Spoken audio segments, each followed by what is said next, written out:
Okay guys, welcome back.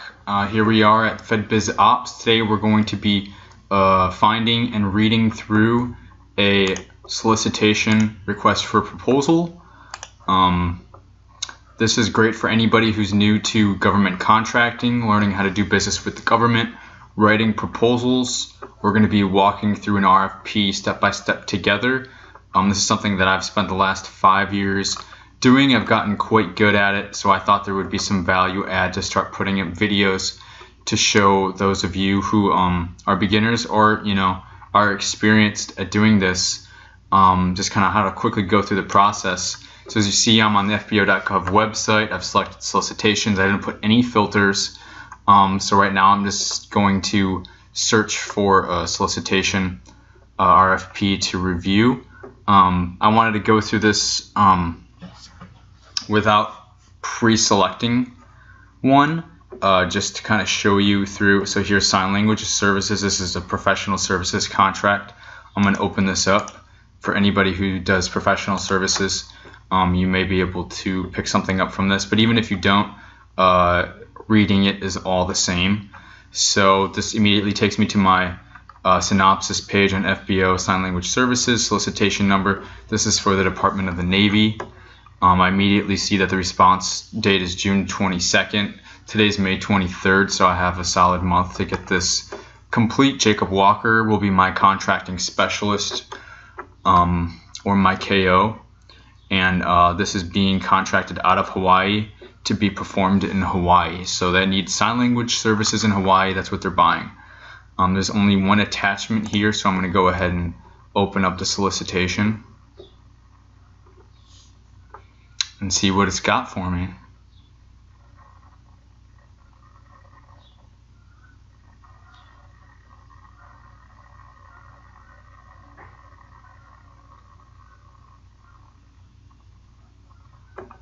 Okay, so I can see this is 37 pages. Usually when I first open up something, I quickly like to scroll through the entire document to kind of see what I'm working with. Immediately, just before I even move anything, I'm seeing IDIQ, indefinite delivery, indefinite quantity contract, meaning they don't know exactly how many services this is going to take to get done. Again, sign language services to the island of Oahu. They've identified a NAICS code 541930. And again, here we see Mr. Jacob Walker. This is very important. LPTA, lowest price technically acceptable. Even though they're including a technical in the source selection process here, really what that's saying is, as long as you dot all your I's and cross your T's in the technical, it's really going to come down to whoever is providing the lowest price for this. So I'm going to go ahead and read through this. I've never seen this before, guys. I'm going through this with you for the first time.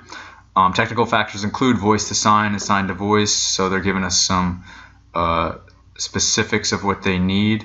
National Association of the Deaf, Registry of Interpreters for the Deaf, and Code of Ethics. These are all things that you need to abide by. And it's preferred that contractors possess at least 5 years of experience as a sign language interpreter. Whoever is going to be doing the interpreting needs to have at least 5 years experience. The price factor will be based strictly on price as long as the contractor is technically acceptable in the aforementioned requirements, like I said. So I'm going to quickly scroll through the document right now to see what I'm going to be working with. I've got my CLIN pricing structure, my period of performance. I have my clauses here. They're giving me a bit of an outline into the PWS.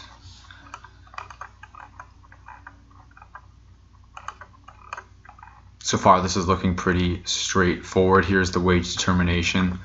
It's going to be for whatever county that they've identified, American Samoa statewide. And I'm just curious if they have a sign language interpreter identified in here as a SCA wage. For anybody who doesn't know what SCA wage is, it's something, it's basically saying it's the minimum amount of money that you have to pay an employee on a contract that is following a service contract wage clause.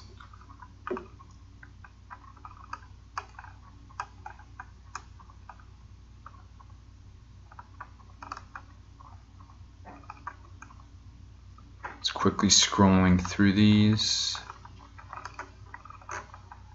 We can look at that more later on. Talk about health and welfare. Service Contract Act, that's what SCA stands for.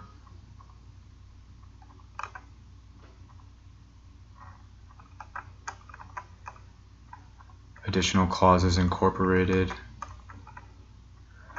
The core, the contracting office representative for this contract is going to be Mr. Morris Sims. He's the one who's going to be the government point of contact on site, more than likely working hand in hand with whoever your interpreter is going to be if you were to win this contract. And that's the end of the document, page 37. So this is not too terribly complicated.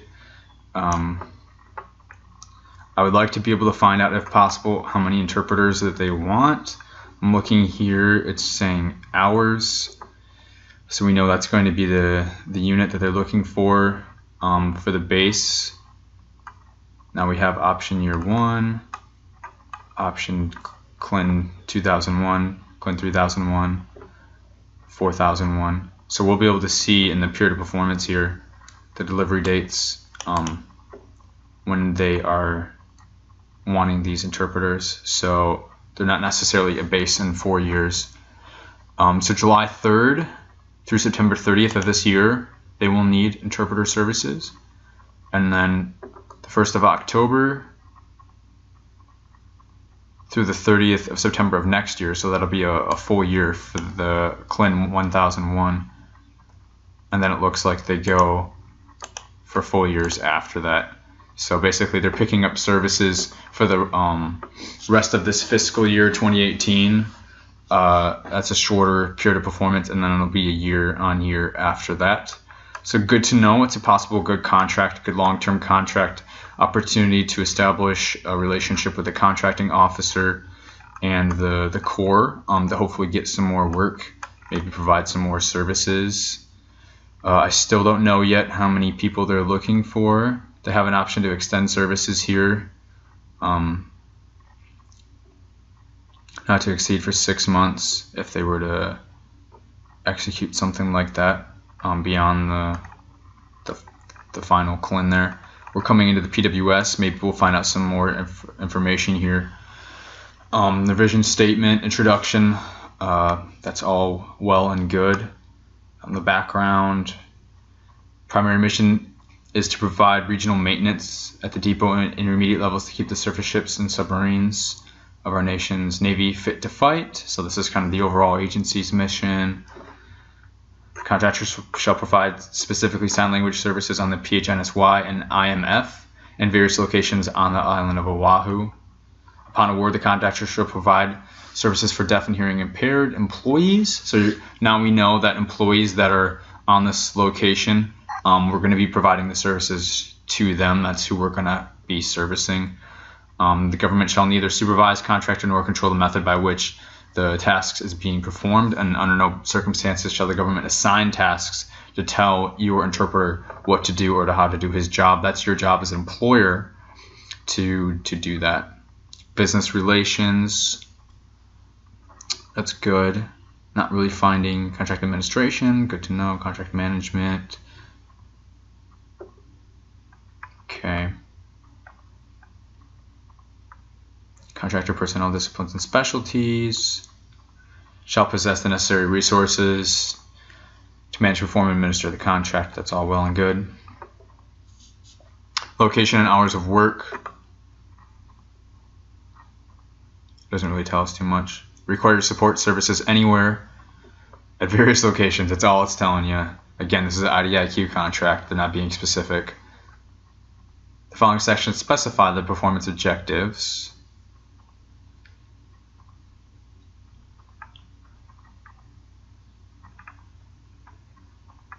So you're basically on the clock from 0630 to 1500.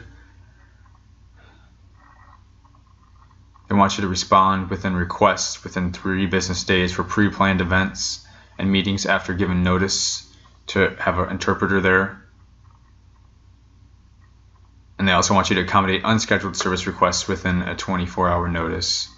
So again, this is an IDIQ contract. It's becoming more apparent that they're not going to tell us how many interpreters or how many hours, as the nature of an IDIQ contract. You as the bidder is going to present to the government the package, how much service, how many hours is going to be required to accomplish this. They're putting it on you as industry to tell them what they're going to need. And this is where Q&A RFIs really come in handy. You may want to ask if there's an incumbent.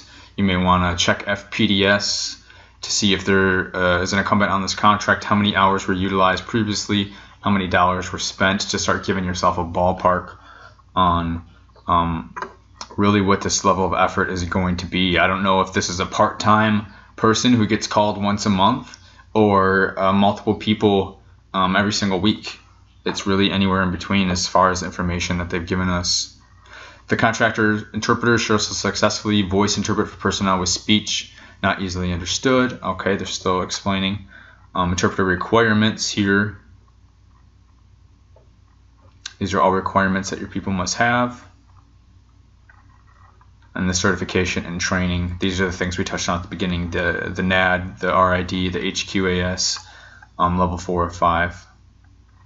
I don't know anything about sign language contracts, as this is a professional service contract. I've seen a few of them myself, never actually won one or worked with one before, so this is new to me. But nothing terribly impossible or overcomplicated here. Security and safety, that's always important. The contractor shall follow the transition plan submitted as part of the proposal and keep the government fully informed of status throughout the transition period. Throughout the phase-out period, it is essential that the attention be given to minimize interruptions or delays to work in progress that would impact the functionality and performance of the website. The contractor must plan for transfer of work control, delineating the method of processing and assigning tasks during the phase-out process period. I'm not really sure what that means. They're talking about a website. I don't know what that means. You'll submit shall develop the quality control plan and maintain effectively quality control program throughout the contract in accordance with the PWS. The finalized QCP will be accepted by the government at time of award. So if you actually win this contract, you'll submit a quality control plan that you plan to use throughout the duration of holding this contract, because you are the lucky winner. Enterprise-wide contractor manpower reporting. Your manpower reporting is important. And now they're listing government points of contacts. Technical, financial, and the contracting officer representative, Mr. Morris Sims. Here we are back at the wage determination.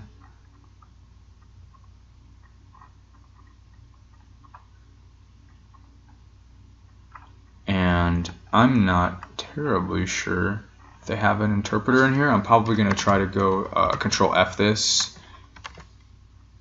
And I want to use their same terminology to see if I can't find something in the SCA wage. And the pricing cleanse, they're calling this sign language services.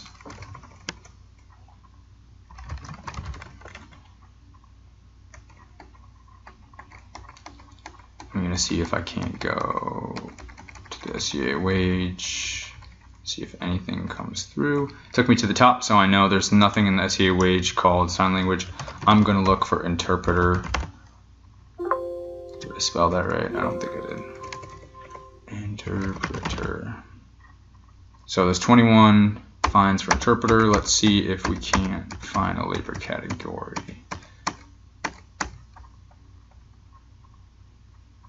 No, it doesn't look like it.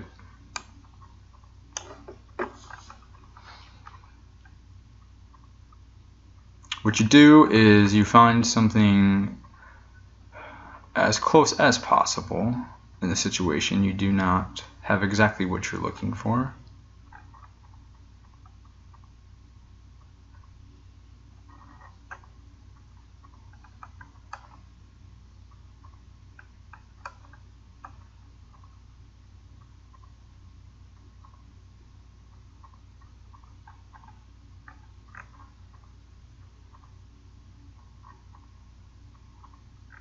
not seeing much, guys. Not in the state of Oahu.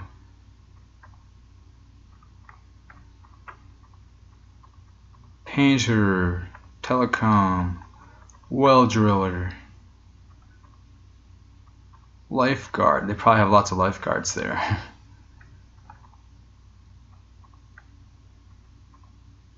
Civil engineering, paralegal, tech writer. So I'm surprised to see tech writer in there. I usually don't see too many tech writer. Bus aide, truck driver. So yeah, I don't see much in here. So again, I would try to do an RFI, request for information, submit a question to the government, asking if there was a recommended or previous labor category used for the SCA wage, and start there on your fact finding on this. You can always use some sort of professional category if you have to, but it's just, you know, it's so generic. And if you're in this type of service, you probably already have an idea of which you pay people for, if you have an interpreter. And if you don't, either you're new to this or you just do all kinds of professional services contracts, I would recommend you go to the county, do an Indeed search, or do a job search, basically finding what interpreters in the area generally get paid. It gives you a ballpark, and then compare that rate, boil it down to a rate, and then compare that rate to some of the rates on here to narrow it down further to kind of see what you can use as a comparison. And again, guys, this is just, it's showing what you have to pay your people minimum. You can always pay them more. And, this is just something you want to have squared away in case you ever have a DOL audit or something like that. This is what they're going to want to see. So it's always good to have your ducks in a row. Health and welfare is $1.63 per hour, which is lower than what I'm used to seeing in the States. I'm just a little shocked by that. I've seen, $4 an hour health and welfare, not $1.63 or $1.91, but good to know. So, here we go. The new health and welfare benefit rate will be $4.13 per hour. Okay, and the $4.41. Gotcha. Basically, if you're not taking advantage of health insurance, waiving your employees waiving those, they are allowed to get this health and welfare instead. And here they cover vacation and holidays, as most contract workers on service contracts will all get. Computer employees, not really sure what this is. This is not a computer contract, so I'm not too worried about that.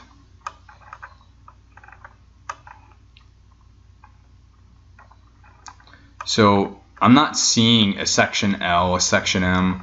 I'm not seeing your proposal requirements, your evaluation factors. This is really, I'm going to scroll back up. This is, again, our second time going through this now. Now we're going on our third. This is LPTA IDIQ. They haven't told us much. They're just saying, hey, you tell us, what is it going to take? What is going to be the hourly rate? And put a number on it for the periods that they've identified. Again, you'll find them here, starting this July and going through the end of the fiscal year in 2022. So that is really it. Like I said, I would definitely follow up on those recommendations for getting pricing. Scope out the area of what interpreters usually get paid if you're unfamiliar. Submit your RFIs questions to the contracting to get a better ballpark on the pay, as well as do your homework. Go to FPDS, Federal Procurement Data System, to find out if there's an incumbent on this contract, and also ask contracting through an RFI if this is an incumbent service what was the previous dollar value, who was the incumbent. That's going to help you in the pricing on this if you're out there trying to win this RFP for sign language services out of beautiful Pearl Harbor, Oahu. So that'll be it for this solicitation. Until the next one, guys, stay cool, and I will talk to you.